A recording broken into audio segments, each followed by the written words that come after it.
Hello, YouTube. I've been thinking about Bitcoins lately. It's been on the YouTube, a lot of the channels, a bunch of them are saying don't get into it, and a bunch of them are saying get into it. I don't see Bitcoins as being necessarily the future, but I like the idea and the thought process behind it. One of the funniest things for the religious gold people is that Bitcoins is not a storage wallet. No, it's a medium of exchange. And the only true money is gold and silver, because gold and silver has worked in the past hundreds and hundreds of times. And to me, that whole statement is a load of horseshit, because if it's worked in the past hundreds and hundreds of times, why are we where we are right now? If it actually worked. Bitcoin to me is a totally different concept. It's a centralized system with decentralized execution. Anybody can grab a computer, hook up to the internet, download the program, and participate with it. Anybody can look at the code.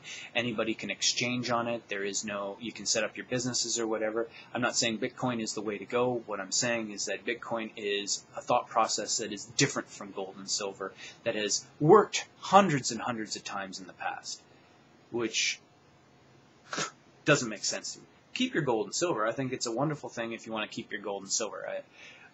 You can use that as your storage of wealth. You can buy and trade in Bitcoin, fiat currency, the American dollar, Canadian dollar. You can buy your gold and trade on that. You can buy your land and grow your tomatoes and sell that.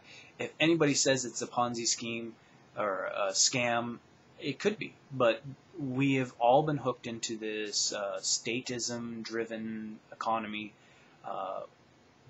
And another thing is, I find, are the same people that are pissed about the Bitcoin are the same people that are touting, the only way is we're in a free market.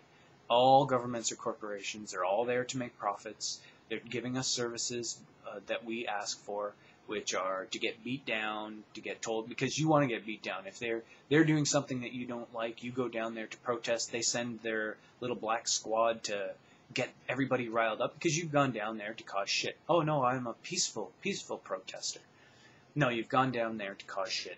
And they send their little guys, their provocateurs, to get people going. So, you know what? You've bought into that stuff. You got to think outside the box. You got to stop thinking the way things have done. It worked for hundreds of years. Revolution has worked for hundreds of years. Yeah, it's always worked in the favor of actually gaining more power for the elite. Gold and silver.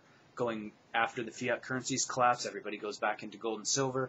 Then they reboot the system, and because I don't have any gold and silver, I might have a little bit, but it doesn't necessarily mean it is the way to go, because it has been the way to go for hundreds of years, thousands of years, millions of years. I don't know, but it always goes back to the same thing: more control. Back to fiat currencies, building up into a collapse. The collapse comes, but before it used to be small nations, now it's the world is collapsing. The scam is collapsing. The scam of government is collapsing. Gubernmentes, the control of minds. So I like the idea of Bitcoin because it's a different way of thinking. It's like the peer-to-peer file sharing. It cannot be shut down unless the whole earth is devastated and all the internet is gone, or they do get that internet kill switch, but then that only kills their infrastructure. The individuals that are actually in the know, that think, can go, oh, you know what I'm going to do? I'm going to go down and buy an N router. I'm going to go talk to my neighbor and say, hey, you want to participate in this? Let's go down and buy an N router. You can hook that up. I'll have that. You can share my files. I'll let you into that. Somebody else will have a program. Boom, boom, boom. We have the internet for free using N routers and using wireless, and it's free wireless because you can walk down the street and hook up to it, so it could be free. Open source, everybody that wants to participate goes and buys their terminal and participates in the wireless, just like Bitcoin. If you want to participate, participate. If you don't, don't. I'm going to listen to both sides of the argument, but right now I am in favor of Bitcoin for the simple fact that so many of the religious economy zealots are against it. And I'm not doing that just because they're against it. Their arguments just seem extremely flawed to me. They have like extreme cognitive dissonance.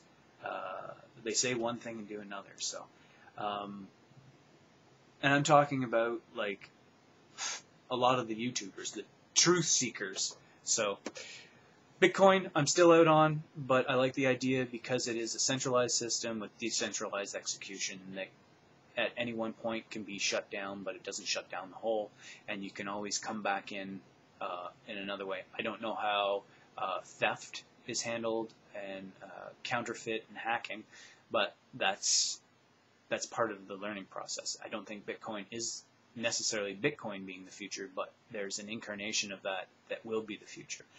Like, this is like the first incarnation of Napster. Now we have torrents. This is torrents 101. And torrents work. They've tried to shut them down. They can't shut them down. You can spoof your IP. You can download whatever you want. Yeah. So you can get your internet for free if you get enough people to agree with you and do the whole router thing, and you can use their files and share their files and get online. You can have your own house, and now you might be able to have your own house that supplies you with everything that you need, those Earthships. And now we're moving on to having your own way of exchange that is not controlled by a central bank, but is controlled by the community. So we'll see how it goes.